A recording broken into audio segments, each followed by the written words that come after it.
Yippee day. Welcome, friends and listeners, Brennan Inquisitors. I'm Jake. And I'm Jax. We're your Spirit Realm spectators. Join us this week as we dive into the Coppermind. New studio. New studio. Hope you guys like the new setup. I'm a little sad about it personally, only because we don't have our books anymore. We didn't have space for our new studio setup. We might end up getting a shelf. Yeah. So for those who don't know, Jake and I both moved this week to new places. Yeah, both of our leases ended at the end of this last month, so this past week has been absolutely crazy. Hectic. Just moving, work stuff. My kid was recently in the hospital, so just like crazy last couple of weeks. And the fun's not over yet. I'm extremely busy the rest of this weekend and all of next week, to the point that we wanted to let you guys know right now, we are not going to be releasing part 1 and part 2 today of this episode. Because I just don't have time to film an episode next week. I'm out of town. Right. So we're going to just be releasing part 1 this week. You're going to be getting part 2 next week. Because we won't have time to film again for next week's release, so we're just splitting it up. So this week we're only going to go over, you guys will only hear about Raoden's chapter, and then our What Did He Say segment, and then next week you'll get Sereni and Hrathen, and then our Cosmere question of the week. Yep. Good news. We have officially hit 1,000 downloads on Spotify. Downloads and streams. Yep. Downloads and streams on Spotify. I got a little notification the other day, and I was like, "Oh, yay. That's awesome." So thank you guys. We really appreciate all the support and all the listens and comments. And another 1,000 thing this week. We hit 1,000 followers on TikTok too. So it's the 1,000 week, I guess. It's the 1,000 week. It's great. So thank you guys for all the support. We really enjoyed doing this. Honestly, it's been super fun for us. So yeah, we're just going to keep going. And once we get through Elantris, I'm so excited to start Mistborn. Yeah. It's going to be so much fun. So I'm in Mistborn right now for my personal reading. I read through book 1 and book 2, and then had to take a break because Isles of the Emberdark came out. So I went and read through Isles of the Emberdark. And then I wasn't quite ready to jump back into Mistborn book 3, so I took another detour and read Warbreaker, and now I'm back into Mistborn. I'm on the Hero Ages. I'm a little over halfway through it, and I'm so excited for when the podcast catches up to Mistborn. Not that I don't love Elantris, because I do. Yeah. But I love Mistborn. And there's just another element that'll be in Mistborn of Cosmere connection, because Elantris just doesn't have the depth of Cosmere connection that Mistborn does. So yeah, not only just that, but since Mistborn is a trilogy, it's more fun. There's going to be more multi-book connections, whereas Elantris, we can only really connect it to itself, and then occasionally Cosmere. Yeah.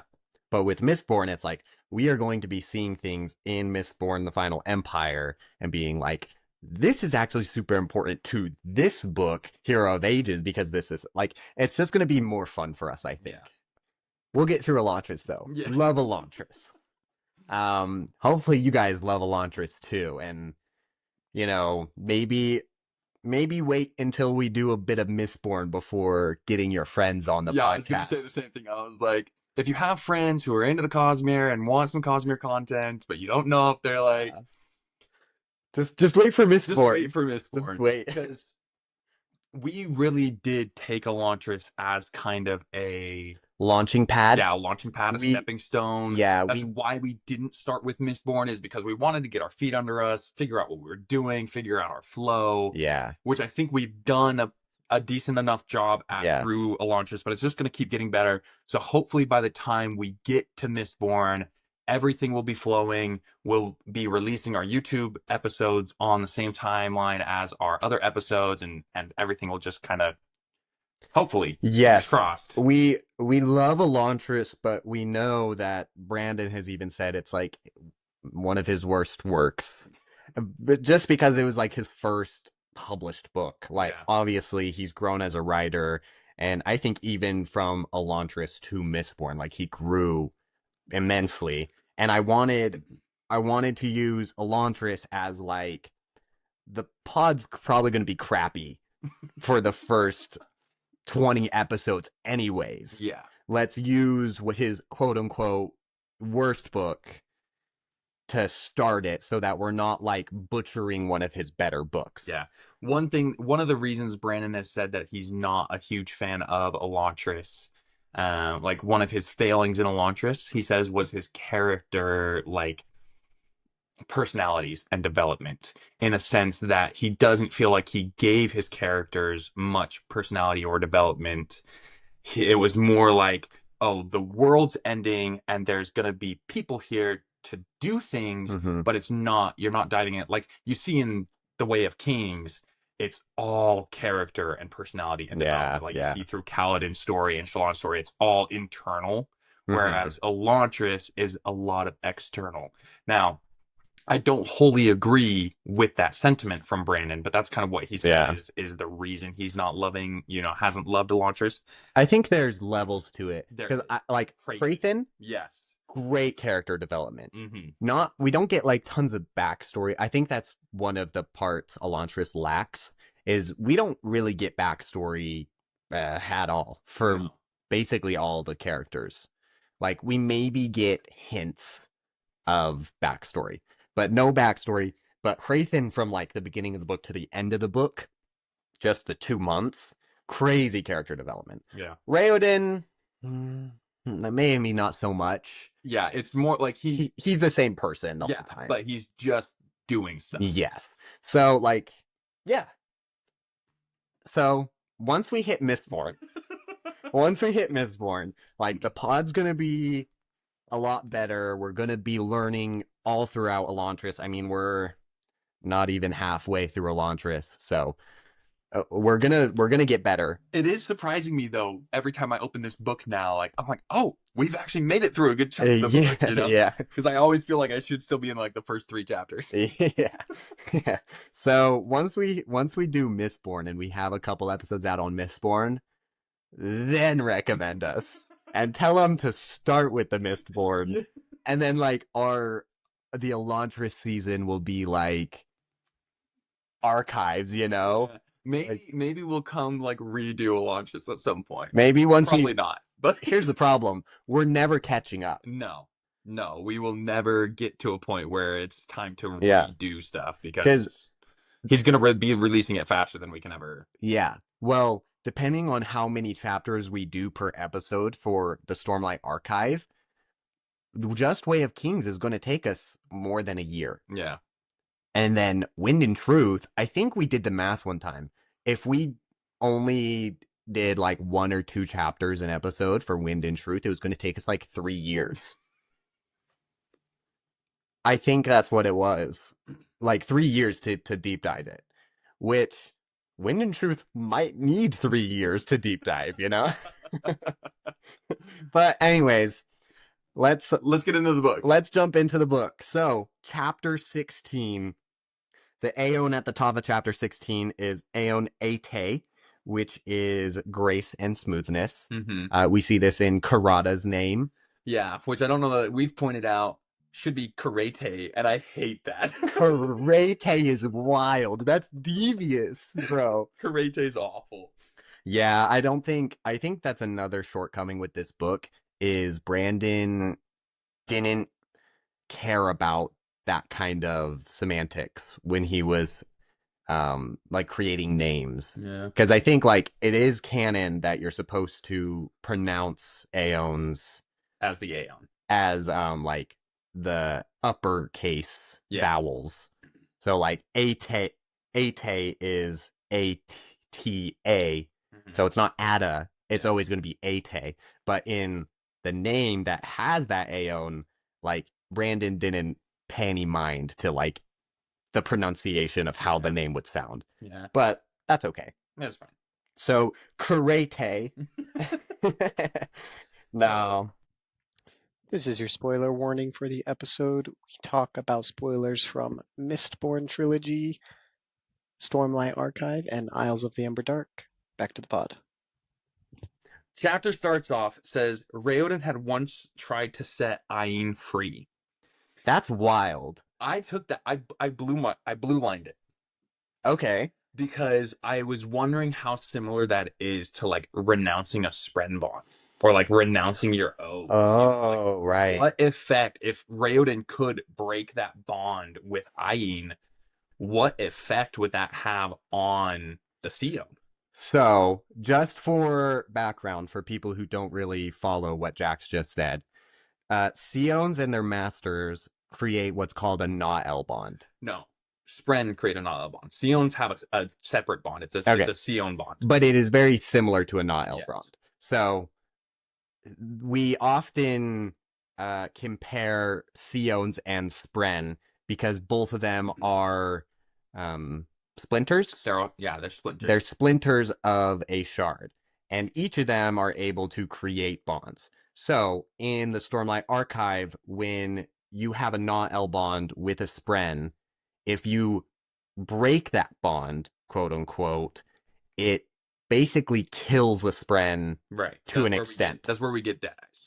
And that's what Deadeyes are from. So your question is, if you were to purposely break this Seon bond, what would happen to the Seon? Yeah, because it's they kind of take a stab at it in here, like because the Seon bond can be passed. You know, like somebody can say, "Hey, here's this Seon bond," which can also happen with the Spren bond. Yes, you can pass the Spren bond. Now, obviously, the Spren has some autonomy, and the Spren itself can break the bond as well. Yeah. But the Spren breaking the bond doesn't make it a Deadeye. No, that was because I can't remember. There's instances where we've seen that happen. Okay. Maybe Ox. Does Ox choose to break it? No, Zeth chooses to break that bond. Oh, that's a good question. I'm pretty sure Zeth breaks it. Okay. Because this is Wind and Truth, and if you follow the pod, notoriously, our Wind and Truth knowledge is lacking. We zoomed through that book way too quick. We have to go reread it. Yeah. But it's I'm pretty sure Zeth. Daunting book. I'm pretty sure because it was like Nail wanted Zeth to like Skybreaker, Fifth Ideal, all this, and that was one of Zeth's like defiance moments. Okay. Was he was like, actually no, I denounce this. Right. So why is Ox not? Because I don't think he didn't break his oath. He just denounced the bond. We probably sound a little dumb for being like quote unquote Cosmere experts. I think you can break the bond, but without like breaking your oaths, maybe. Interesting. Because what happens with Syl? So Syl's Radiant died. Right. So that broke their bond without any broken oaths. Right. But I feel like if Zeth was able to just renounce his bond and walk away from Ox, then back when all of the Knights Radiant did the same thing, they didn't just go out and start wantonly like killing to break their oaths.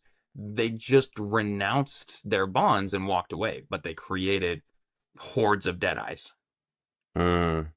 So we're gonna need to do a little more research into this before like we come to a conclusion. But the Seon bond, I feel it's not as binding as a Spren bond is. Okay. So I think you could pretty easily, like, if you offered to break the bond with a Seon and the Seon agreed, which I don't think the Seon ever would, but if the Seon agreed, I feel like you can walk away from that and the Seon would be unharmed. Yeah. I mean, it says here, um, that if Ayn, like, if Raoden were to, like, send him away, he would Hmm. just go find somebody else to serve. Yeah, yeah, Um, but I love it right here. It says, because Raoden, he's just having like a guilty conscience. This is when Raoden's super young. yeah, He's trying to free Ayn. He's yeah. trying because he thinks he's a slave. Yeah, he just learned about slavery, Yeah. and so he was like, "Oh, this poor Sion is just a slave to me. Like, I don't want that." So he's like, you're free. Like, go. And Ain's kind of just like, I'm I am already free. free. Which he says here. He says, I want to serve young master. My freedom is to be here with you. Mm. And I, again, like, thought about Spren. Is there, like, a symbiotic relationship between Sions as well? Mm. Because Spren, are freed by their bond in order to, like, be in the physical realm and, like, have presence there. Is that, again, similar to a Sion? Like, do they need that bond in order to have sentience for whatever it is? Like, is he literally saying, my freedom is to be here with you? Like, this is how I can be free. Right. So I just thought it's just interesting. I'm going to say no. Okay. I'm going to say that Sions are sentient anyways, because when the Ghost Bloods in the latter half of Stormlight have the Sion, Mm-hmm. someone says, or maybe it was in the Lost Metal. Sorry, my personal read right now is the Lost Metal, so it might be in the Lost Metal. Someone said a line that made me think, and it was, those are really hard to get unbonded. Oh, interesting. Like it's really hard to find one of those that aren't already bonded to someone. And the Sion was normal. Okay. It might be in the Lost Metal. So you're saying they had an unbonded Sion. It would be the assumption. They Okay. didn't actually say like, oh, this Sion's unbonded. It was an offhead comment of, oh, getting one of those that isn't bonded to someone is rare. Yeah. So I'm gonna say they don't have to be bonded to have their sentience. Okay. Yep. Cool. Okay. So But now that a we've little done fun, though. now that we've done the first line of the chapter, and we're a half hour into the episode, let's move through this. So I really love this from Ayn. He's basically like, so Raoden's like, you're a slave, like you don't even get paid to do what you're doing.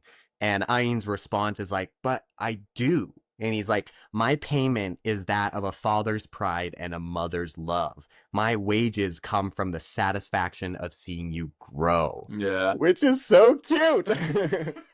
I love that. I just love how like caring Sions are for their masters and Yeah. stuff. Like it's just, we even see it later in the book with Ash. Like when Serene gets taken back to Teod and is in danger, Ash is like so worried about her. Yeah. And I just love it. Sions are the best. I want a Sion. Would you rather have a Sion or a Spren? Well, obviously a Spren, because a Spren Okay. would grant me radiant powers. Yeah. So, yeah. Fair. But if it was just like, could I have a Sion or a Spren? Just as like a familiar. Probably a Sion. I think they're more useful. They do feel more knowledgeable and more useful. Yeah, like they have do. perfect sense of direction. You can magic FaceTime. And because like all the Spren really is just another like person to talk to. Yeah, So probably Sion. probably. It says that as had time had gone on, it had been many years until Raoden understood the words. But he says Raoden had come to see Sions in a new way, not as servants or even as friends, but as something much more deep and powerful. It was as if the Sions were an expression of Domai himself, reflection of God's love for his people. And I just thought that I was like, that's an interesting way to talk about a splinter of God, you know, like, Yeah. because it is a splinter of devotion, and Mhm. so it is a manifestation of devotion. So I was like, oh, that's cute that like this is how Rayoden thinks of it and has no idea how on the nose he actually is. Yeah, yeah. I agree. Um, and then we cut back to Raoden in Elantris with such a devastating line. He goes, "You're finally free, my friend." And I wrote in there, I was like, some freedom, like. Insane, like not able to think. Yeah, pretty crappy freedom. Pretty crappy freedom. I do think that Ayn would have preferred, you know, his previous freedom of service than where he's at now. But Yeah, yeah. But we then learn a bit more about what the Raod does to the Riod does to Sions. okay. So Raoden is looking at Ayn and he's like, I think I know what's wrong with him.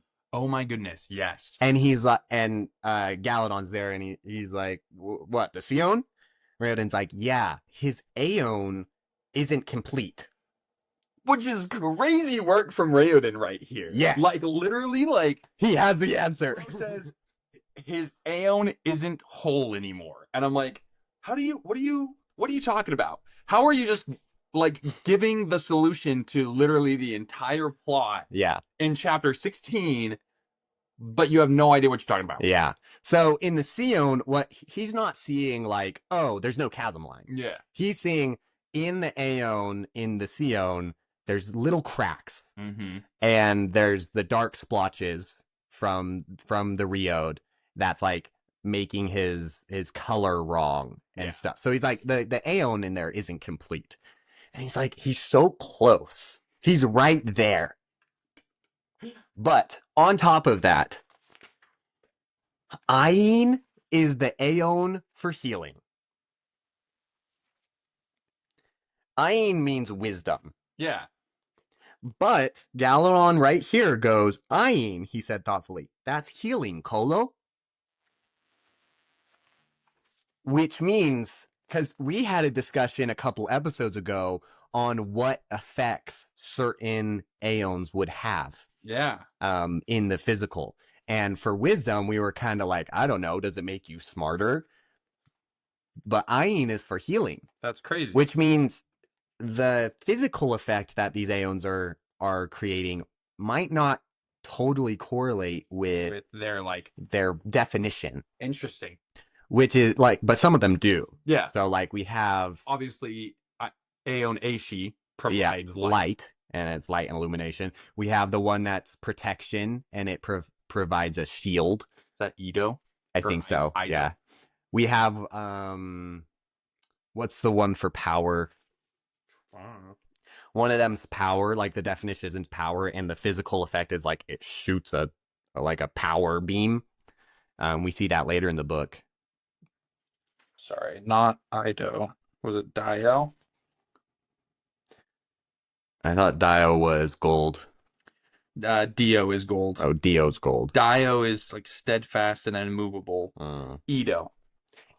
So not Ido. Ido. Protection and safety. Yeah. So I just like, yeah, I noticed that and I was like, holy crap. So like, right, because you got Aeon Opa, which is flower. Yeah. Like what does that does it just create a flower, you know? But probably not. Like it probably has a different effect, and we won't know until we see it on screen. Yeah, I think. Interesting. So, yeah, a little more about Sions there. Yep, very interesting information about Sions. I love diving into the power system. Yeah, the little that we get to see, like Cosmere connections. Yeah, I think the power system in Elantris is the most interesting part about this book. Yeah, personally. So Galadon then just changes the subject. He's like, I don't want to talk about Aeons. It's like, what do you miss most, Sudley? Yeah, what would you, if you could bring one thing to Elantris, like what would you bring? Raoden has to think about it. Yeah, because he was a prince. He had a lot of stuff. Yep. He never really wanted for anything, even despite the economical collapse of his entire country. He came out on top, you know. Yeah. He landed okay and just hasn't really needed physical things. Obviously, there's some rift between political stuff and like thoughts between his dad and him, and there's Yeah. things he wants, but they're not physical. And so he has to really think about like, what would I bring? Yeah, he's not super materialistic, it seems. Yeah. So while he's thinking, he shoots it back at Galadon. He's like, "Well, what did you bring?" And Galadon's like, "I'd bring my house." Yeah. Because Galadon built his own house. Which is so cute. Yeah, it's cute. I just love to see like Galadon's little hut in the middle of like the courtyard, and he's just like in a rocking chair on the porch, like sipping, I don't know, Iced tea. iced tea, hot chocolate, something. It'd be cute. It'd be cute. Yeah, and then eventually Raoden was like, "I'd bring letters," and he's talking about the letters that him and Serene sent back and forth when they first started talking, which. Just like this has been like a pretty cute chapter so far. Chapter so far. It gets a little gruesome later, but like cute chapter so far. And Galadon's kind of like, I didn't take you for a romantic sort of thing. And Raoden talks about Serene as like, yeah, I was gonna marry her. Like, obviously it was political, but I really liked her, and I think like I really would have fallen in love with her, sort of thing. Yeah, he says to Galadon, he's like, just because I don't mope around dramatically like a character from one of your Duladin romances doesn't mean I don't think about such things. Yeah. And Galadon here says, don't get Delucy-Doo on me. Oh, yeah. So Delucy-Doo means angered for being insulted.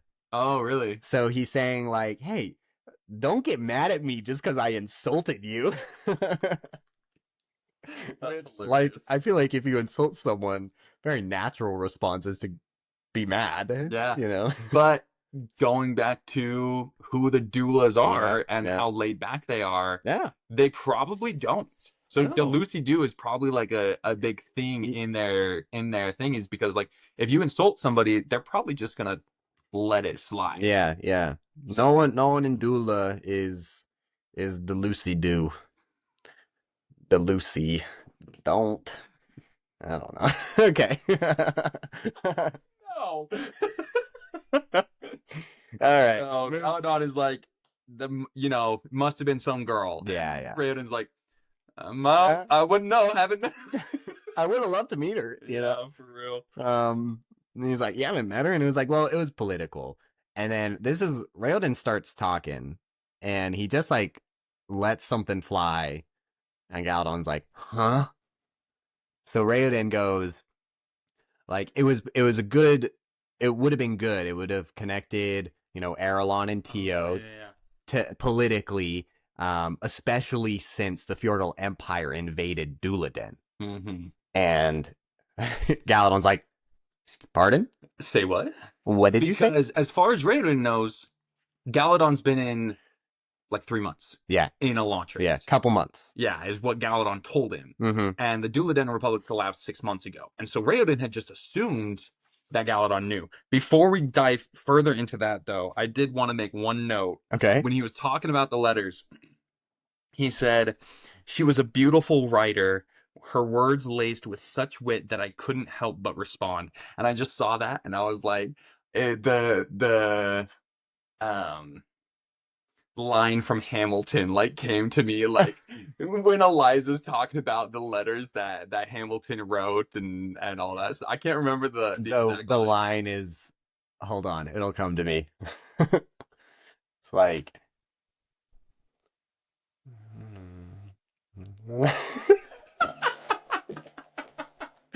but it's like you just captivate me and like all this stuff, and I was like, oh, it's a cute little like Hamilton and Eliza, but in reverse. No, I can't. I can't remember which song it's from. I know what you're talking about.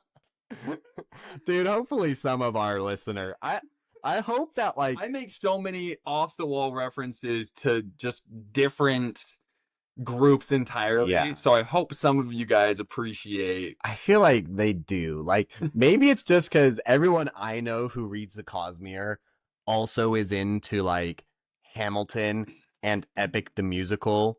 I'm the only other person you know who reads. So everyone. That's not true. That's not true. Your brother.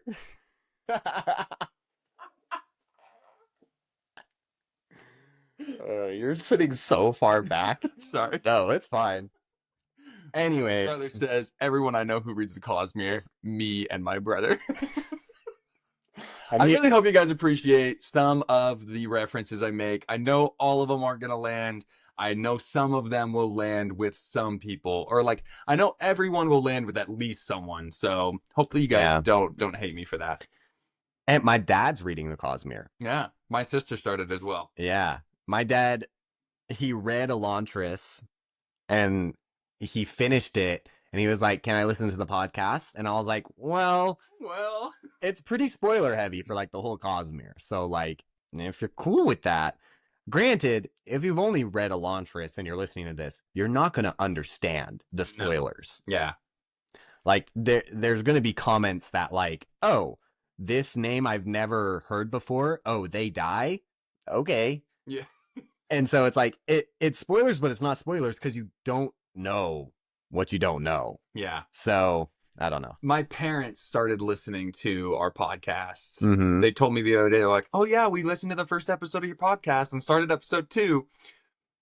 Have never read a single thing in the Cosmere. Have no idea what's going on. I just like wanted to listen to Yeah. our Yeah. dynamic, I Sure. guess. So I mean, granted, we do, since it's a deep dive, we are basically retelling the story yeah, the whole time. So I feel like you could listen to it. yeah. Like my dad's listening to it, Is it? and yeah, he's been enjoying it. He thinks we have a pretty good back and forth. Oh, good. Well, that's so Yeah. good to hear. Yeah. My parents thought the same thing. Yeah. Now these are our parents, so This is true. This is true. biased, but yeah, they said the same thing. They're like, it sounds like the back and forth sounds good enough that it could be scripted, but it doesn't sound scripted. So I was like, that's high praise. High praise. Mom. High praise. I'm not gonna lie, like it's funny because we've done exactly what we said we wanted to do. Because for those of you who don't know the lore about Into the Coppermind, me and Jax used to work together on the same job site. And whenever we went on break or like on lunch, Or while we were working. or while we were working, sorry, We don't work for that company. employer. Back then, if you ever listen to this, they won't. Well, we were also still working. Yeah, just especially chatting working. while we worked. Like construction works a lot different than like if you're sitting at a desk and like Yeah. you know, like we were working with our hands and doing stuff, but we would just be chatting. And a lot of the times it would just be chatting similar to this, where a lot of the times we would be putting in the same book and we would be syncing up our books. I forgot that we did that. We would sync up our books, so we'd be hearing the same words at the same time, and then we'd react together. and then we would go pause it, and we would both pause it, and then we would just chat like this on the job and like while we were working. So, and our main goal was basically just to take those conversations and say them into mics. Yeah, and I think we do a pretty good job at that. I think so. Not us just like talking ourselves up here, but no, we're doing great. Anyways, let's like try and get through Raiden's chapter. all right. So yeah, Moving on. finds out that the Duloden Republic has collapsed, Mhm. and so Galadon's response, his concern, he says, "What happened to Jesker? His religion, the religion of the Duloden Republic." And Raoden just shook his head, and he says, "You have to know something." He says, "Shudireth is the state religion in Duladel now." And then Raoden kind of like tries to appease him a little and be like, "Well, you still got the mysteries." And Galadon's like, "Bro, like the mysteries are a perversion of Jesker. Like, it's not the same at all." Yeah, though only outsiders, those who, without any sort of true understanding of the door, practice the mysteries. Is this? It's not the first time we've seen Door, is it? Have we seen? No, I'm name pretty door sure. yet? Pretty sure. Has Galadon explained what door is yet? I don't think so. Hmm. It's hard for us because we also went and listened to this whole book before we started the podcast. Yeah. Now we go back through and read the chapters. Yeah. And so it's hard for me to remember if we run across. I feel like he term hasn't. door. Yeah, Because Raoden comes across it later when he's reading. That's right. And it's like, it doesn't fit in with the Aeon text. He's like, yeah, like all of these are in Aeons, but the term door is like phonetically spelled out and Right. it doesn't fit. And so that's when they have that conversation. So this might be the first time in the book we see the term door. You're right. I think so. And so, like, Galadon hasn't explained what door is yet to the Jesker religion. So a lot of the times when we say door, we're talking about the investiture of devotion and dominion. Right. But on Cell in the Jesker religion, door is explained as the reason for everything. Okay. Like, I'm pretty sure it's like, why does a stream flow? The door. Okay. It's sort of that sort of thing. It's like the reason everything is. In the Jesker religion, that's what door means. Okay. But to the wider Cosmere, door is just going to be the investiture of devotion and dominion in the cognitive realm. Yeah. So, whenever Galadon or whenever someone on Cell says door, it's going to be more talking about the theological, religious definition, not the investiture. Yeah. Unless they say Aeon door. In that case, they're talking about the magic. Okay. Cool. Moving on. Anyway, Raoden leaves Galadon on the rooftop to just ponder his... To mourn. Yeah, to mourn his religion, be alone Yep. with his grief. And he heads back down. The reason they're outside the chapel right now is Kahar kicked them all out. Yep. To finish, like, do the final steps of his cleaning. And so he goes back into the chapel and he's just like, Kahar, like, this is beautiful. Yeah. So the chapel's all clean. They end up noticing like intricate carvings, basically masterpieces all around the chapel. Yeah, they're described as reliefs, and you still couldn't even see them until he finished cleaning the floor, because they're like etched into the wall, but they're set in such a way that you don't get to see them unless the light is like bouncing off the floor, right? And so he like cleaned the ceiling. He worked from the top down, so he like cleaned the ceiling, cleaned all the walls. Yeah. And it wasn't until he went and like cleaned the floor and made it shine that all of these reliefs just like came into view. Yeah, which is super cool. I wish I could like see that. Yeah. That would be super cool. So then Kahar's kind of like, well, what's next? Yeah. Sort of thing. And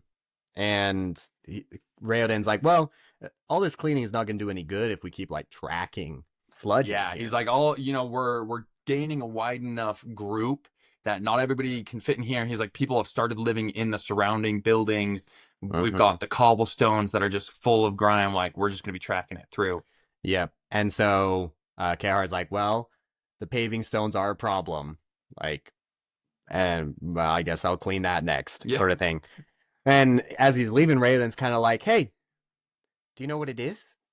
The secret? Because when Kahar first came, he was looking for a secret on why, Raoden's followers weren't as hungry or in pain all the time. Yeah. And then Kahar smiles and he goes, I haven't felt hungry in days, my lord. I don't even notice the pain anymore. Yeah. Which is just awesome. Yeah, it says the man had come looking for a magical solution to his woes, but he'd found an answer much more simple. Pain lost its power when other things became more important. Kahar didn't need a potion or an Aeon to save him. He just needed something to do. Yeah. And that's what everyone in Elantris is missing. And purpose. Yeah, purpose. Yeah. And it explains it a little bit more deeper in this chapter. Raoden talks about like everyone on the outside has this purpose of food. That is like, they fight wars to gain land to grow more food, or they like try to amass wealth that you end up buying food with. He's like, we don't have that necessity in Elantris. Yeah. And he paints it as a blessing that they don't have to do this. They can, pursue other things, Yeah. but they need a purpose. Yep. And I think there's some real world correlation to that as well. Like if somebody doesn't have a purpose, Depresso. depresso. Yeah, I agree. Like filling your time with productive things just makes your life better. Yeah. I've seen that. You've seen that. Yeah. We know it. I feel like most people know it. It's hard finding a purpose. Yeah. So it's a good thing that they have Lord Spirit here To give 'em. to give them all purpose. And you know what? I think Raoden has the hardest job of them all, is finding purpose for all these people. For all these people. Yeah. And he says as much. He's like, I'm struggling trying to give all these people things to do to occupy their time with. So yeah. But he continues around the chapel. He says he found a surface polished so carefully that he could see his reflection. yeah, And he was floored by his reflection. flabbergasted. Yeah. He was confused up to this point about why nobody else had recognized him. Because Karada recognized him. Yeah, As far as we know, she's been the only one yeah. that has recognized Raoden. Galadon obviously figured it out, but he didn't recognize him, and he wouldn't have. He was a doula. But Karada recognized him. She had spent years in the palace with him, but nobody else has. And he says his face was known even in like some of the outer plantations. Yeah, so he sees his reflection. He's floored. We get a description. It says, only 2 weeks had passed, but his hair had already fallen out. He had blotches on his skin. When he first got thrown in, some of his skin was still like flesh toned, but now it's a dull gray or a flat gray. Skin was wrinkling, especially around his lips, and his eyes were beginning to look like sunken, which is just like crazy. And he goes, before he was an Elantrian, he used to think of the Elantrians as like rotting corpses, but now that he's like an Elantrian and he sees, they're more like where was that line? This wasn't the case. Elantrians retained their flesh and most of their figure, though their skin wrinkled and darkened. Oh, they were more withering husks than the decaying corpses. Yes, withering husks. Which, like, I know you can't picture it. That description, withering husks, brings a very vivid image to my mind. Like, yeah. I can picture that pretty vividly. Okay. So I liked that line. Galadon shows up and he sees Raoden looking at his reflection, and he's kind of just like, we're sorry people, are we not? Just like, Galadon's sad boy right now. Galadon's a little depressed boy right now. Yeah. And is kind of not funny, but like, he's a doula. Yeah. And so like, they're always like lighthearted. Galadon's not your usual doula. No. Galadon, depressed doula. And Raoden, always being the optimistic, he's like, well, not as bad as it could be. Smiles encouragingly. We love Raoden. So they look out, they've got this large group of people cleaning a garden, basically. Mm-hmm. And Galadon, she's like, they've been coming in droves, haven't they? Because people are flocking to Raoden from a lot, like everybody who is laying down in a ditch, yeah, or hiding in a corner, who isn't hoed, has started finding their way to Raoden because they've heard, that he offers something. Raoden goes on to be like, I actually have something for you to do, Galadon. And he goes and he has a little hidey hole that he's been keeping the seed corn in. Mm-hmm. And he goes like, as a farmer, like, how is this seed? Like, is it good? Galadon's like, yeah, it's fine. And Raoden's like, well, we want to plant it. Like, when's planting season? Galadon's like, it's probably already here. It's pretty warm. So he's like, it's probably already here. And then Galadon, being pessimistic, is kind of like, it's not going to work. Yeah. Like, as soon as, like, the tiniest little sprout comes up, you're going to have people coming and eating it. And Raoden's kind of like, I don't think so. Yeah, he says their minds are changing, right? They've got him here clearing the courtyard. He says after that, like, Galadon's like, how do you intend to keep them all busy? The garden is big and it's nearly completely cleared. And he says, Elantris is a very large city. We'll find things to keep them occupied. And that's the change that Raoden is trying to incite, is like keeping everybody busy. It also says that him and Galadon don't have to go to the gates anymore to bring in newcomers. Karada is bringing them all the newcomers that she can save. Yeah. But yeah, there's just like Raoden, you know, he's like, yeah, we don't have a lot. That's what Galadon says. He's like, we don't have enough here to feed people. And Raoden's like, yeah, we don't have a lot right now, but we'll plant this, harvest it. Next year, we'll have more to plant. And Galadon's like, you don't understand. Like, there is no next year, Suli. He's like, people in Elantris don't last that long. Yeah. That's what he says. He's like, people in Elantris don't last that long. And Raoden says, Elantris will change. Yeah, and that's what Raoden's trying to do. He's trying to change Elantris, and Galadon kind of is like, all right, like, I guess your 30 days aren't up yet. This is kind of crazy. Like, the amount that of his stuff. 30 days aren't up yet. And that he's, you know, taken in Karada's gang. He's, you know, gathered all of the strangers and cleaned this whole chapel and, like, has... Things in Elantris just don't change. Yeah. But until he came. Yeah. So I liked this line from Raoden. He goes, remember, the past need not become our future as well. I like that line. Yeah, that's a good one. So they put the seed back in the hidey hole, and Saolin comes in. He's like, Lord Spirit, like, someone's coming. And it's one of Karada's men. Yeah. And he's like, dude, Karada needs you. Yeah. Like, we need to go over now. Yep. So Raoden and Galadon head over to find Karada. It cuts to Karada, and she says, you are a fool, Dash. Yep. Dash has Aeon Aishi in it. Yeah, so it should be Daishi. Yeah. You are a fool, Daishi, said Karate. Ash means light or illumination. Yeah. So Dash here, one of Karada's men overheard one of Aenden's men say that they were going to raid the palace tonight. Which is where they keep all the kids. All the kids. So Dash and Karada's soldiers are like, we're going to take the fight to them. We're going to go get them. And Karada's like, you're a fool. Like, you're an idiot. You're all just going to become Hoid and, you know. Rulo. So,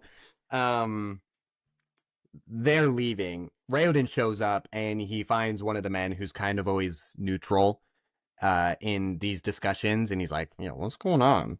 And he explains everything that's going on. Karada can't stop Dash, so they leave. Yeah. And yeah, I love what Raoden says here. Karada, like, after Dash leaves, Karada turns to him and she says, this is worse than suicide. Mm-hmm. And Raoden says, I know. We're so few, we can't afford to lose a single man, not even those who follow Aendan. And I love that, like, Raoden's mentality is not my gang, Sheor's gang, Aendan's gang. It's Elantris. It's Elantris. And so when he says, like, we are so few, he's talking about everybody in Elantris. Mm-hmm. He's like, we are so few, we can't afford to lose a single man, not even those who follow Aendan. Which I thought was awesome. Yep, I love that as well. Karada's like, he's gone. Like, there's no stopping him. And he's like, I refuse to accept that. So, Dash has gone one way. Raoden's like, Karada, you know where he's going, right? And she's like, yes, there's this hole in a wall.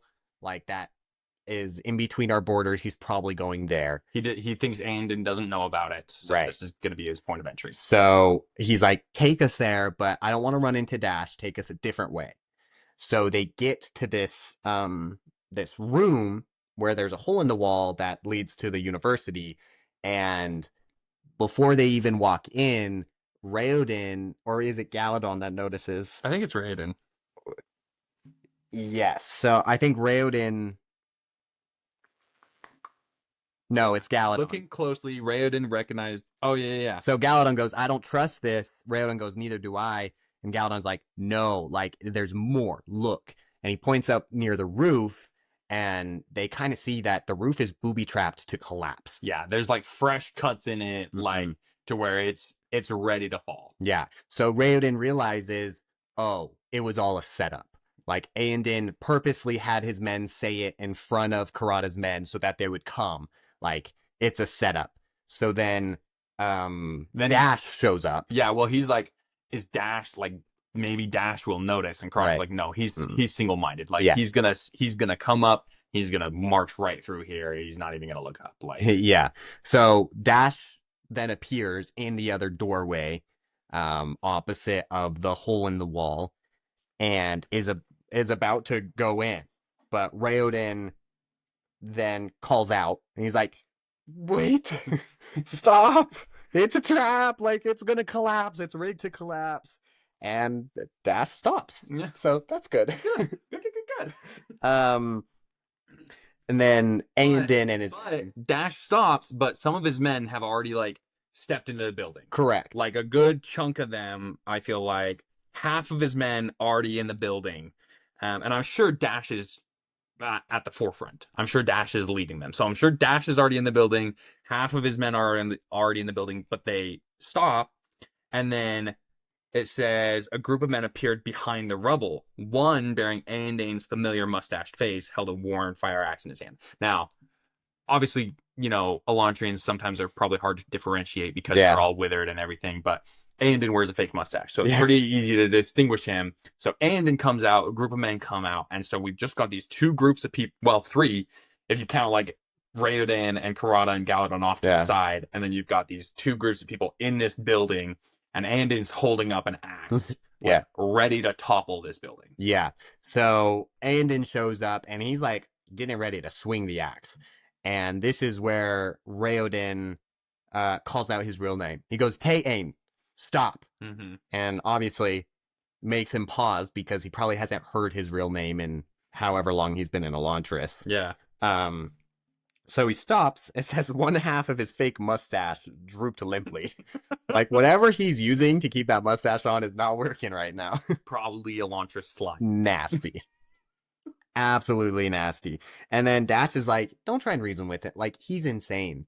And Raylan's kind of like, "Well, no, kinda, not really." Yeah, he says, I don't think he is. This man is not insane, just confused. And he talks about, he's like, an insane man doesn't think to boil parchment for food, and a madman doesn't have the foresight to plan a trap. So he's like, this right here, this is evidence that you're not as crazy as you think. Yeah. He's like, I went to your court, I heard you rambling, but anybody can sit and ramble. Yeah. Like, you're clearly not insane. Yep. And Aendon is like, "I'm not Tay-Ain. Like, I'm Aendon, Baron of Elantris." And Raoden is like in the room. He like gritted his teeth. Yeah, he like stepped in. Said a silent prayer to Domai, steps in the room, even though it's rigged to fall. And he's like, no, you're Aendon. Well, he does say, he's like, you can be... Oh, no, he says you are Tay-Ain, not Aendon. Oh, yeah, sorry. Yeah. But he says, you can be Aendon if you wish. But I don't know. I don't know why you would want to. Like, why would you want to be Aendon instead of Tay-Ain? You are in Elantris. You're in the city of beauty, the city of art, the city of sculpture. And this is just where, like, nobody else would have been able to do what Raoden does here. Like, would have recognized Aendon as Tay-Ain, known his profession, known who he was, known all this stuff, and know exactly how to, like, help him, remember himself. Yeah. But Raoden does. He knows he was a sculptor, and he just saw all the reliefs in the chapel, and he knows there's beautiful things around, Yes. So, he's in the room, and as he's kind of talking, he's kind of, like, cleaning off a table. And he reveals this intricately carved, I think it's a table, right? Yeah. So he reveals this intricately carved table, and Tay-Ain kind of just like loses the facade or whatever. He's so amazed by the sculpture, the art of it all, that he's kind of just like stunned and is like feeling the release in the table. Yeah, it says he drops his axe. Yeah. And then Raoden is just like, look at the wall next to you. Like, look at the wall. And then the two groups still kind of want to fight. Yeah. So Raoden has come in. He's de-escalated things with Aendon, Aang, but he's still got, the people behind him, and Dash, came to fight. And he's single-minded. He's got a purpose. Yes. And also Aenden's men want to fight. And so Raoden still has to like, what are you guys doing? Like, do you not understand the opportunity that we have living in Elantris? Yeah. Because he did say that to Aendon as well. He was like, you have more opportunity than anybody else in the world right now. You are the only one who gets to come to the city of gods, the city of beauty, art, sculpture, and study and learn, all of this stuff from before. And Aendon is like, oh my goodness, you're right. Like, it's beautiful. And Raoden says to him, you are the luckiest man in Opilon. But then these two groups are ready to go at it again. And he's like, did you not just learn from everything I said to him? And they were like, we're not sculptors. Like, yeah. What does that have anything to do with us? I love this line. So he goes, do you not understand the opportunity you have living in Elantris? We have the chance here that no one outside can ever achieve. We are free. Which just ties back into the little flashback we got with Raoden and Ayin, where it's like, what is freedom? Yeah. Right? And to Ayin, it was like, I'm free because I get to serve you. That's my freedom. Now here, for most people, and you explained it a little earlier, they don't need to eat. Yeah. Which means they're free to do anything. And that's what Raoden's trying to explain to them. He's like, before a person can dream, he must eat. And before he can love, he must fill his stomach. But we are different. Like, we have this opportunity. And it gets to them. Yeah. It de-escalates, and, eventually Dash is like, Taein. Yeah, he steps in. He's like, I will join you. Yeah, I'll join you. And then, but Taein still has authority over his men. So he's like, stop. Yeah. Like, do you not, listen to this guy? I love what he says here. He says, I thought I had to be mad to live in Elantris. So that's like just, confirmation that when Aendon walked in, because we heard earlier in the story, Aendon walked in, took a look around, and said nobody could handle this Taein and chose madness, right? Yeah. He says, I thought I had to be mad to live in Elantris, but madness was what kept me from seeing the beauty. Put down your weapons, man. And I was just like, dang, like, what line? Yep. And then he's like, put them down. Like, I still lead here. And they're like, nah, Aendon led us. Like, because now he's Taein. Yeah. And then Taein goes, Aendon was a fool. And I love this line here. He goes, and so was anyone who followed him. Listen to this man. There was more royalty in his argument than there ever was in my pretend court. Yeah. Which also, there's more royalty just him and himself, because he was the crowned prince of Arelon. So, plenty more royalty over there with Raoden than there ever was with Aendon. Hilarious. So, this is when Dash, and Raoden chimes in. He says, give up your anger and let me give you hope instead. Yes. Like, oh, man, give up your anger and let me give you hope instead. Hope, I think, is one of my favorite words in, like, the English language. Just, like, what it, like, represents and, like, everything. Yeah. I just love the word hope. And especially here in Elantris, where they're living in damnation. Yeah. And so for someone to say, let me give you hope, is like so powerful. I love it. So Dash drops his sword and he's like, I cannot kill today. Yeah. And it kind of just, everything de-escalates. Taein smiles at Raoden and he's like, whoever you are, thank you. And Raoden's like, you got to see this building. Yeah, he's like, come with me. Come here. Like, yeah. And that's the end of Raoden's chapter. Good chapter. I really enjoyed that chapter. There was a lot of, like, important dialogue in there. Yes, there was a lot of good stuff we learned. Yeah. So, after Raoden's chapter, we are going to move on to our segment, What Did He Say? What did he say? So, Jack... With your mug behind your. Oh, tuck thank there. you. Jax, if you want to explain the segment, I will get it pulled up here. So, yeah, if you guys haven't been following along, what did he say is our segment where one of us will go on to the Coppermind and find a Words of Brandon. If you haven't done that, haven't ever looked at Words of Brandon, basically everything Brandon has ever said at a public event is stored in like WOB, so Words of Brandon .coppermind.net. Is that what it is? I think it's just the Arcanum. Okay. So, I mean, if you were to just Google Words of Brandon, a link would pull up as Arcanum. You click that, you can look at all the Words of Brandon ever. Yeah. So what we do in this segment is one of us will go through, find a question, because most of these Words of Brandon are question answer type, things that happen at these events. And so somebody will ask Brandon a question, Brandon will give an answer. What we do is go find one of those questions. The person who found it will propose it to the other person, and the answerer will have to take a stab at how Brandon would have answered that question. Like, what answer did Brandon give to this question? Now, a lot of the answers that Brandon gives are RAFO, which is read and find out. For this segment, we avoid those questions. We only ask questions that have a solid answer. We're keeping a running tally. It is currently 2 points, Jake, 0 points, Jax. I'm hoping to up that today. I think you can get it. Yeah? I think you can. I think I would. Okay. So, questioner asks, would a seeker burning bronze be able to tell what order of night radiant someone is or what surges they have access to? That's crazy. It's a good question. It is a wildly good question. I really like this question. Yeah. You can answer yes or no, and that will get you the point. Okay. And then if you have anything else to say, you can. Brandon says quite a bit, and I'd like to go through it. Okay. So if you don't want to say as much, that's fine. Okay. So yes or no? I'm going to say yes. Okay. Now I feel like the seeker would have to have some practice, obviously, because when Ben starts, like, she can't tell the difference between the metals until she's taught.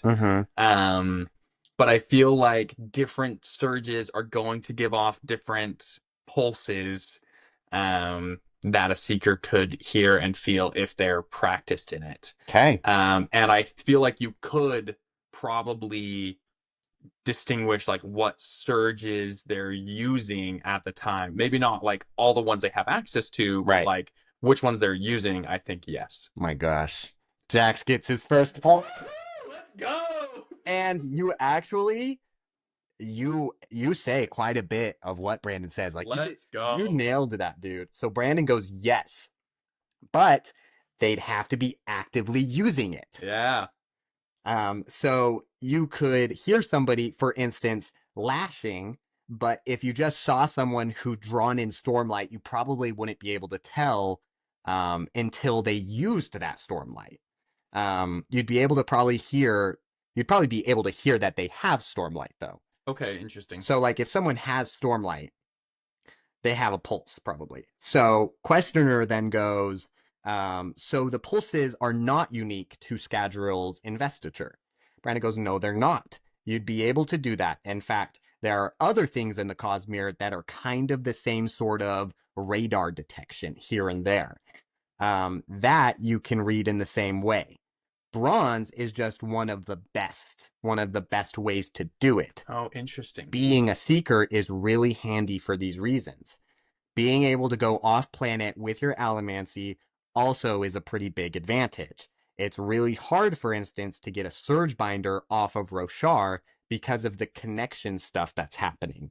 In fact, you may have heard in a prologue just recently someone complaining about that.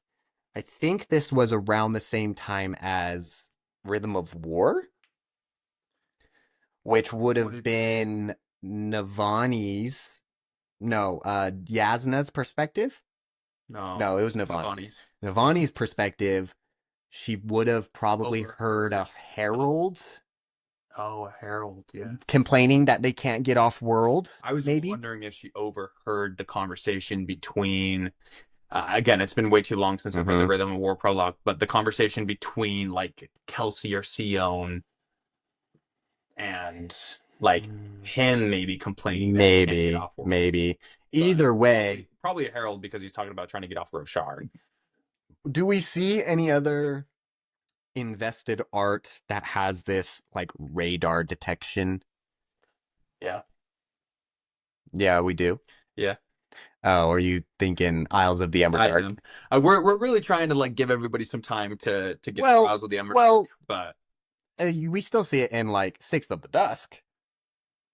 Not the same way. I'm talking. What are we talking about? I'm talking about the investiture that Sixth of the Dusk receives from his investiture that he consumes.